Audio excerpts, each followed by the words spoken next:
he suggested that we talk about um, the concept of bounce back culture Mm, and specifically women who are postpartum and who might want to change their bodies to appear a certain way, right? Or to get their pre-baby bodies back.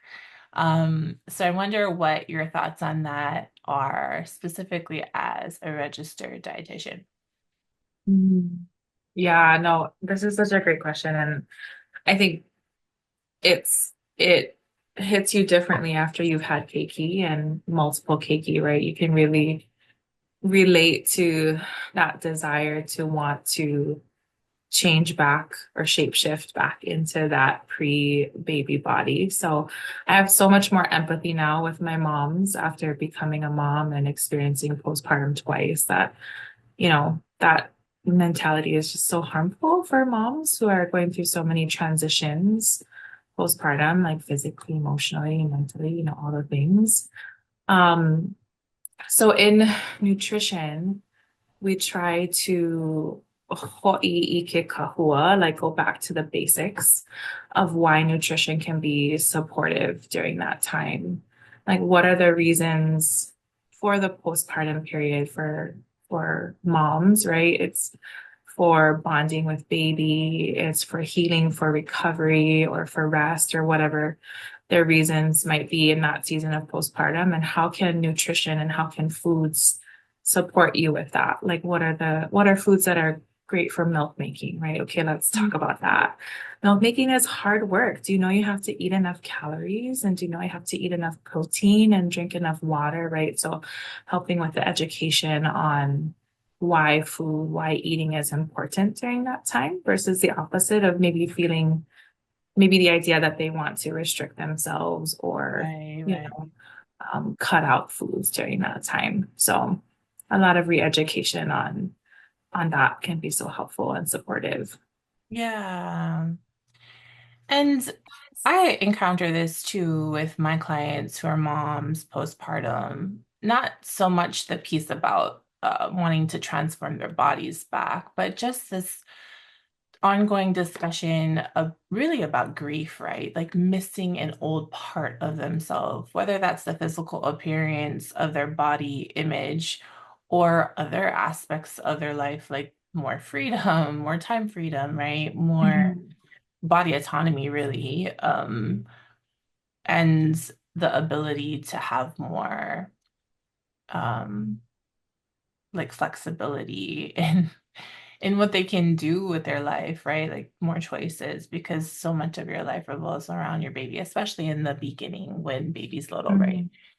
Um, but I would think that it would kind of depend on like why they want to transform their body, right? So as a Mhm. mental health therapist, I would kind of want to explore that. Like, what is your motivation for transforming your body? Because it's not necessarily bad to want to change your body.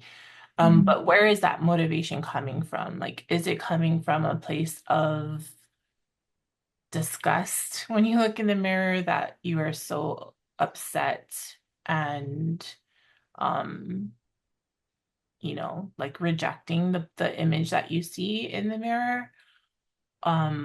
Is it coming from a place of love? Like, I love my body so much. I just don't feel good in this body. Like, I feel heavier, I move slower. I want to get to a different place in my health where I look different so that I can feel different, right? So I guess exploring more of the motivation piece would be helpful to figure out um, how we can shape the motivation to be, I don't want to say healthier, but um, maybe be more supportive of them as a whole human being, right? Um, Yeah. and more sustainable to like, what is Mhm. the expectation that you have to transform your body, timeline, and the method of how you're doing this, right? Are you doing it in a sustainable way that's actually still nourishing you and your baby, like you said? Mhm. Or are you just trying to get that end goal result, right? Yeah. Yeah, for sure. Yeah.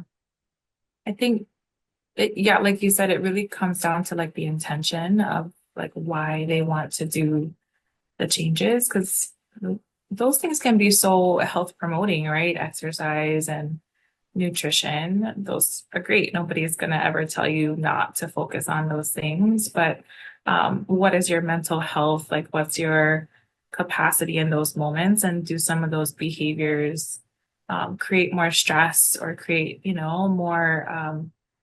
more barriers in that way? Because that's also not great for overall health and that postpartum period, especially if you're in that first Mm, season where it's so demanding and most moms are just exhausted, right? So yeah. helping them really, yeah, like you said, find the motivation, create a lot of empathy and space for listening and um, just validation that it is a hard time. It is grief. I love that you brought that up because there's so many feelings that come up, I think, postpartum, the sadness, the anger, about the changes. So it's hard. And I think it goes back to this bigger conversation about the hierarchy of bodies, and what is more acceptable or what's more beautiful or, Mm-hmm. desirable. Like there's a deeper conversation to have there and why that's important to them.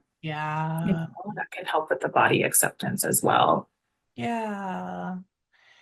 I love that you bring that up because it would really encourage a conversation around what do they think is healthy or what do they think is beautiful or what do Beautiful. they Mhm. think is desirable for their own personal body image, right? And like, where does that belief come from? And Mhm. is that aligned with their actual health needs, right? Is that aligned Mhm. with their body's nutritional needs? Is that aligned with their needs for their mental health, right? Or is Mhm. there a big discrepancy between what they want visually for their body and what their body actually needs or what their mental and emotional health actually Uh, needs, right? Yeah. Yeah.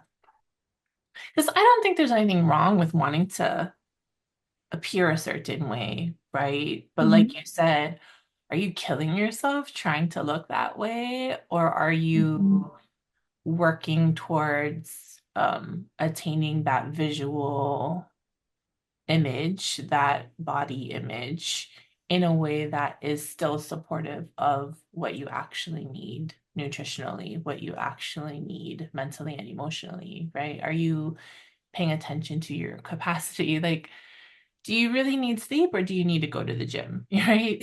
Exactly. Do you need to actually eat food to give you energy right now that is gonna, you know, nourish you like protein and I don't know what else, vegetables or whatever? Or do you need carbs, right, to give you energy? Because sometimes you do, right? So it's like working with somebody like you who could help them determine those things and make those shifts in their mind if they need to.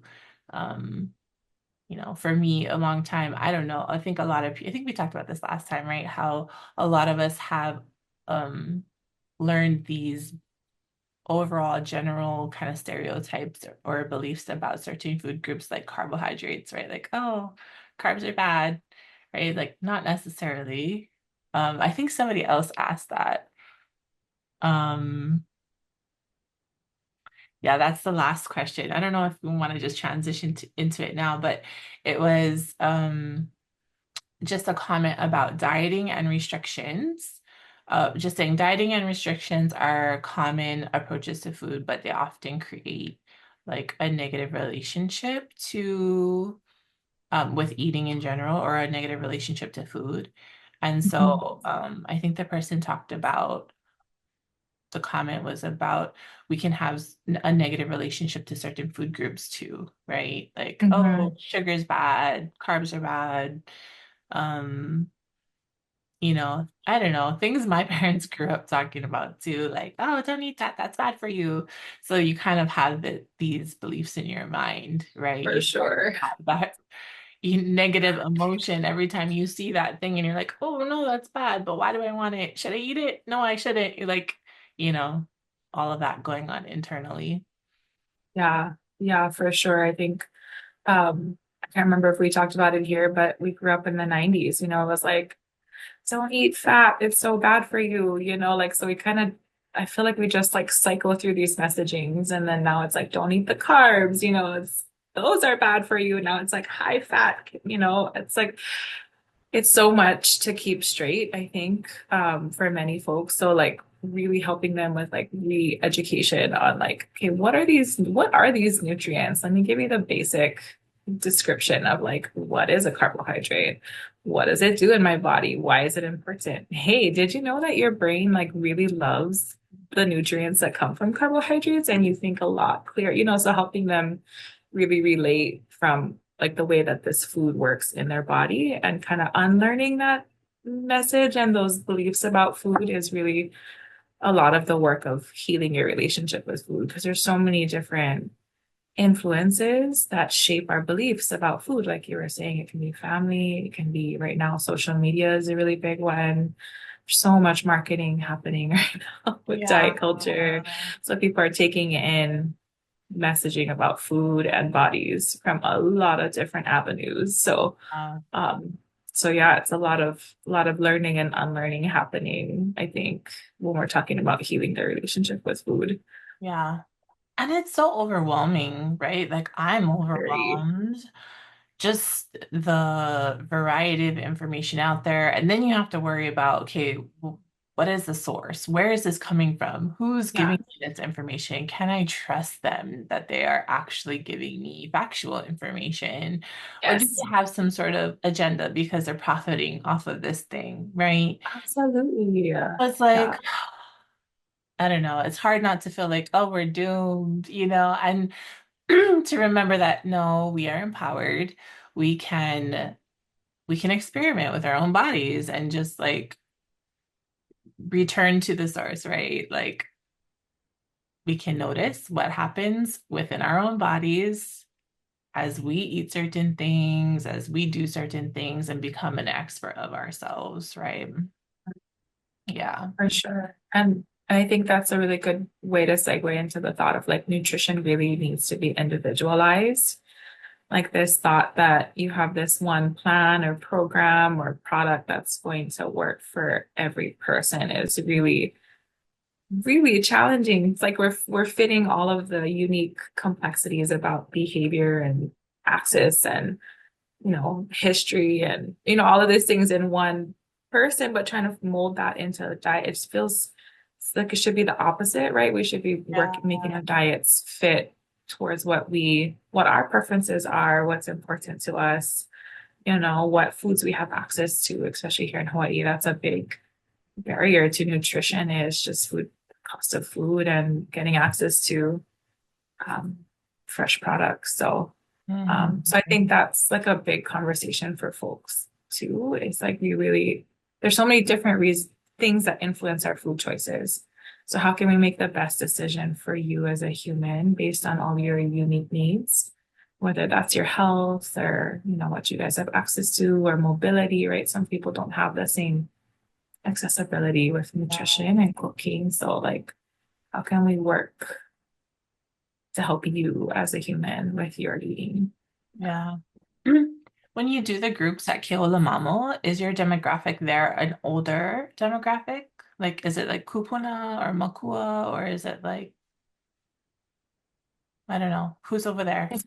It's a mix. It's a small group right now. We got five wahine, which is pretty fun. And we have anywhere from like the 20s, like mid 20s to like kupuna, like 60s. So it's a range of people. So we have to always circle back to that idea that nutrition needs to be individuals because obviously what you might need in their 20s or what you might need when you're kupuna or what you can do as your kupuna might be different, right? So how Yeah, can you work, but keeping in mind your ohana, of course, because I think that's always something that's important is like nutrition is not an individual thing for Poi Hawaii. We do eating and I pono as a ohana, right? So it's like what's Mhm. best for the fat has to be for the collective, the ohana, So do what's good for you, but also keeping in mind your what works for your family. Yeah. I do see those videos of some moms on like social media who are cooking multiple meals for their kids, and I'm like, whoa, some people do that, I guess.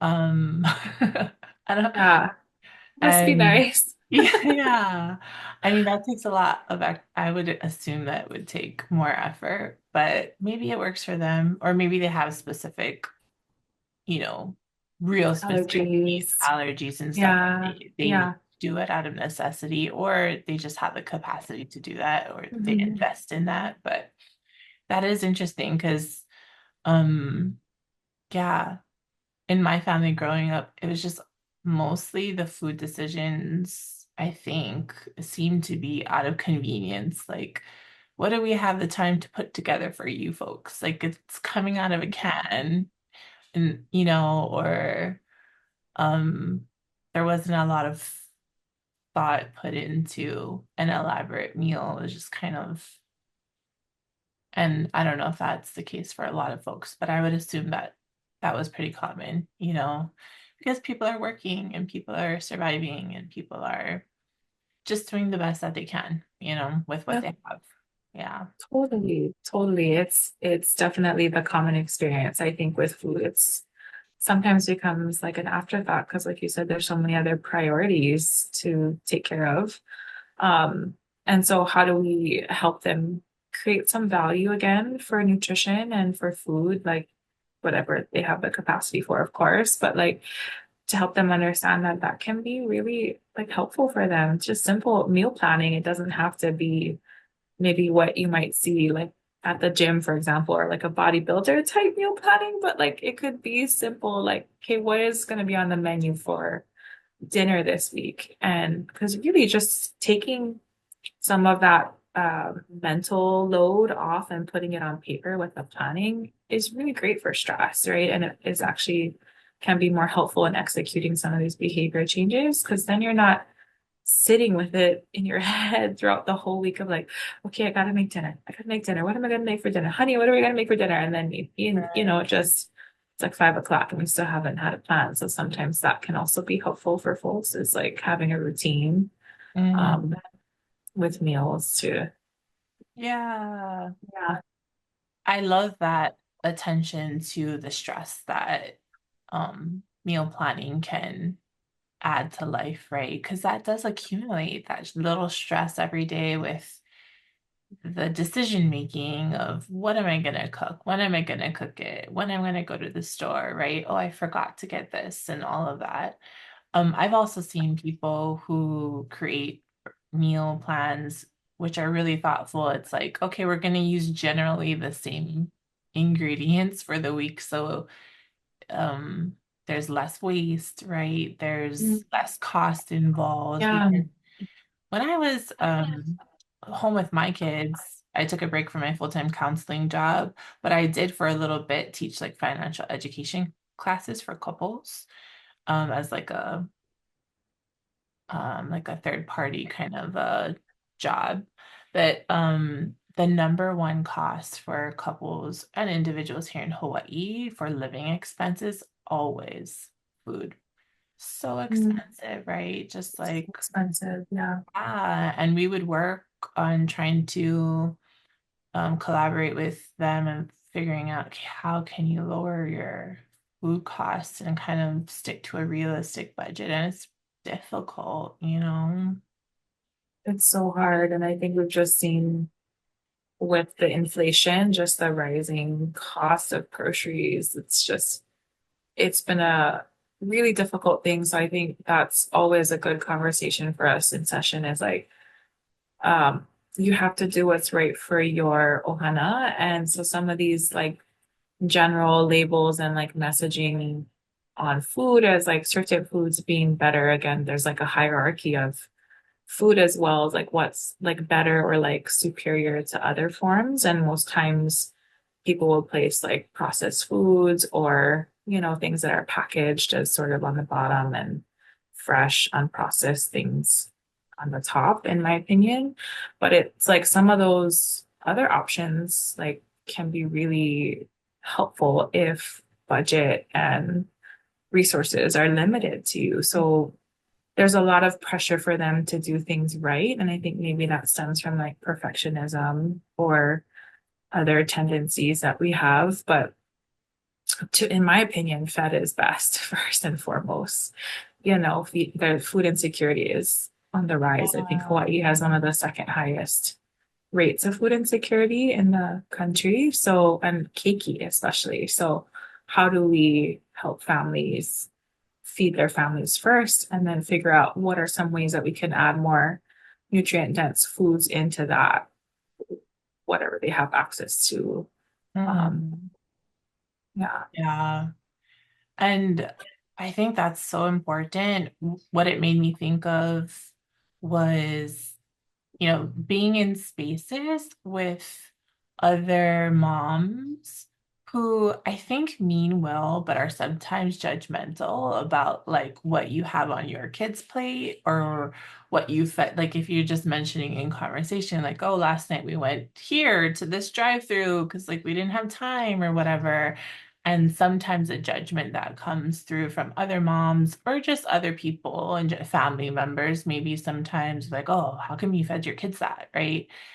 And it's like, can we just have aloha that people have, one, the the self autonomy, the to govern themselves and make the choices that are right for them and their family at that time. And two, the understanding and grace that like people really are trying to do, I think, for the most part, the best that they can with what they have in their situations. And like, um, I think one topic that comes up a lot with my clients, just in general, as Kanaka, is the cognitive dissonance that sometimes comes up. So like that tug and pull between what their values are, like, oh, aloha ʻāina, right? I want to buy the products, or I want to grow the products, or I want to consume the foods that are more sustainable, that have less of a carbon footprint, that are better for my kino. But like, oh, at this time, this is what I have the time to do, or the money to afford, or like this is the best I can do at this time. And then sometimes there's like this guilt or this for shame sure. of like, For oh, sure. I bought this thing that's wrapped in plastic from the store. I hate that, right? Like this anger or this sadness of like, I didn't want to do that, but like Mhm. either one, I literally have no resources to do better than that at this time, or like two, there's no other options. Like you think of people in really remote areas like Molokai or like people in rural areas. Sometimes they're shopping from little stores that like that's all that's there, you know? Yep. Yep. And just sometimes we're forced or we have little options that we can't align completely with cultural values or personal values or and that does bring up a lot of feelings for a lot of folks, Mhm. and it's Yeah. can be a lot to deal with. Same. Yeah, it is a lot. It's not easy if nutrition is so complex. And I think you're bringing up so many important conversations that I think we just have to continue having. It's like, who are we to pass judgment on other people's plates, when they might be already going through so much, hooky inside with other different things, parts of their lives. So just like you said, finding that aloha for them, that they're doing the best that they can, I think is just something that we really need to work on as a community Yeah. because people have so much stuff going on already. Uh, And I'm guilty. I'm sure I've said things, like either, I don't know, in my own ignorance, being unaware that I'm saying something that could potentially be hurtful to someone else or is judgmental. Um, And sometimes we don't mean to, right? But like we do impact others in a negative way. And then other times it is intentional, and that's just not nice. That's not pono, you know? Yeah. Yeah. Yeah. See. Oh, when we know better, we just do better. That's like what my motto is. Like I probably was the same, didn't know with when you meet other people and you hear their stories, because everybody has a story related to food and health.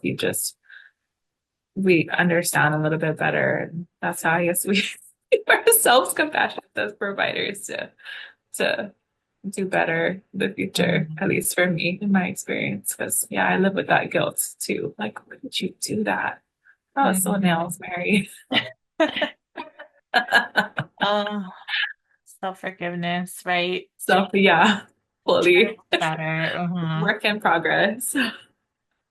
But it is privilege too. I think some people in even I've had my own privilege, right? And ignorance, like, oh, I just didn't know that some people, I don't know what a good specific example would be, but like you just don't know what you don't know until someone Mm, else is there with that experience who's sharing that with you or bringing I that agree. topic or issue to your awareness. And then you're like, oh, then you gain a different perspective. And you're like, oh, shit. Like, like, oh, wow, I really had no idea, right? I Yeah. feel like a jerk, or why did I ever think that to begin with, right? And so there can be some shame, but like you said, when we are exposed to those new perspectives, do we meet ourselves and others with understanding and grace and then do better? Or do we just kind of like make excuses for ourselves and move on, right? Like, yeah. Yeah. Goals, work in progress. Yeah.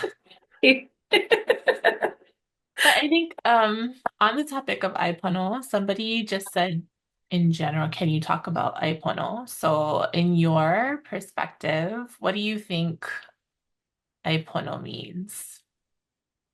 Well, I was just gonna ask you, how do we define this? Because I I feel like it know. it might be di might be different for each person, right? Do you think? Like, do you think Yeah. there's one right definition to this? I'm genuinely curious. I mean, I think it's like all things aloha Hawaii'i, right? There's no literal translation to English. Mhm. It depends on the context. It depends on like who the conversation's happening between. Um, Like we can talk about Aipono from a sustainability factor, from like Mhm. literally from when we're cultivating ʻāina, right, to like what we're putting in our food, to how we're taking care of our kino, like all the things. So, Yeah. um, I don't know what they meant by that, but Okay. is that a topic that that comes up when you do have Kanaka patients, or is that part of what especially at Keʻolamamo, is there like a certain curriculum you do there, or is it just general talk story there? Oh yeah, I'm writing the curriculum for Keola Mamo, so we try to include that in there as Mhm. we can, as it's appropriate. It's just like a general education class, so try to cover all like the main topics, for nutrition, as far as like different nutrients and what these are, what foods you can get them from. But I think with several Kanaka clients, this comes up, like what is aipono? And as you were sharing that example earlier of like wanting to eat foods that are meaningful to them, that are kupuna foods that come from the land, that are, supporting local farmers, like that being a priority for them, but also feeling really guilty when they have things like um, desserts or brownies or things that are outside of that box is really challenging. So I think it's sort of like defining what aipono looks like to them, and if brownies or desserts are something that you enjoy, then that absolutely has to be part of your aipono plan. Like it has to fit in there just as much as your kupuna foods would fit in there as well. Like to me, nutrition has to be flexible and enjoyable and pleasurable as much as it is focused on having nutrient dense and nutritious foods and whatever other kinds of foods are meaningful to you. But I think that's how we create a more sustainable way of eating that doesn't have that disordered relationship with food that we're seeing so often now because people feel like it has to be one way or the other, very black and white when it comes to nutrition. I often get this question, is this food healthy for me? Like this Yeah. specific food. I was like, well, like, like you said, it depends on all these different factors, but they just want a yes or no, like, Mhm. tell me, but Yeah. I do see that in the mental health space as well. Is like people want to kind of hand over their power to you to like ooh, get, allow you to give them the answers. So we work on that in therapy of like, well, why do you want me to answer this question for you? Right? Like, what would it mean if you sat with that question for yourself and figured out your own answer? Because it often has to do with accountability. If yeah, so and so tells me the answer and it doesn't work, then it's like so and so's fault that it didn't work, right? Or ooh, and I've done this before too, like with my husband. Oh, should we eat dessert tonight or not? Like, right? Sometimes we enable each other. We're like, yeah, we should. And like, why? Because I don't want to take accountability for deciding for myself to like eat that thing. And then, I mean, that's not always the case, but I think yeah, when I think of Aipono, I think of how the bigger concept of Olapono, our health, is really about spirituality and our mana, right? And how in these foods, what we're consuming, really, I think from my current understanding, our kupuna belief, we're like literally consuming mana, right? Energy, hmm, like sustaining our lives. So when you were talking about the mea ono, the desserts, it's like, yeah, if you're gonna choose to eat that brownie, like maybe it is nourishing your spirit because you're eating it with your ohana and you're enjoying something together and you're talking story and it's like filling your spirit in some way and like it's connecting you guys and like part of hmm, that is good, you know, hmm, and um increasing your mana and improving your spirit in a way too. And yeah, so like I think about the things that I was taught, which is like, when you're preparing mea'ai, it's like kind of like when you're making lei or whatever, like whatever you're speaking has to be hmm, pono, it has to be, you know, positive, good things because like that energy, that mana is going into the food that you're preparing, that you're going to put in your body and give to whoever. yeah, So like that mana exchange being a part of Aipano.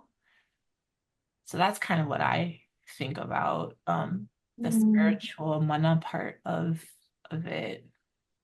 yeah. Absolutely. And I think that knowledge is so empowering for folks to to have that conversation and be reminded on, why food is nourishing for us and different types of foods. And for me, it's always like being really careful on the way that I explain things because I think that can also create a lot of guilt for folks too with certain foods. It's like, well, I'm not eating something that's uplifting my mana, right? So they suddenly feel guilty. It's like it's really interesting nowadays. There's so much. But yeah, I as much as we can, I think there's a lot of healing in our kupuna foods. There's so much good nutrition. Like we'll find all the things that we preach about, in nutrition, like our macros and micros and many of our ancestral foods, it's all there. So how can we just focus on this. Like to me, it's like the mindset of like addition of like, what can you add into your routine that would be more nutritious or nutrient dense, right? Whether that's that list or another list, right? Whatever is important to you. Yeah. But yeah, so Yeah. And I'm guilty of it too, especially with my keiki. Like the automatic thoughts that just are there in my mind from my whole childhood. Or it's just things that you absorb growing up for or through sure. school. Like they just come out, right? Like, oh, don't eat that. Yeah, Bad for you. And then it's like, well, okay, stop. Let me explain that a little same, bit. I meant to say, like, same. oh, it's so hard. It's so It's hard. really hard. It's really hard. So I think as we talk about like body neutrality, like food neutrality is also something that can be really helpful for folks too. Is like, okay, let me explain to you like what the nutrient profiles are of some of these things. And then again, like you said, giving them the decision-making process of like, what do I want to add in, right? Into my diet. Because like using those languages that we grew up with, good or bad, they really internalize that or they um struggle when they eat from the other food, the other group. It's like, Mhm. yeah, they're so complex. But Yeah. Okay. Well, I think that was most of it. Any other Mana'o on any of this? no, this was such a good conversation. Yeah, Probably could have gone that flowed on nicely it. too. Yeah. Oh, well, mahalo for sharing all of that.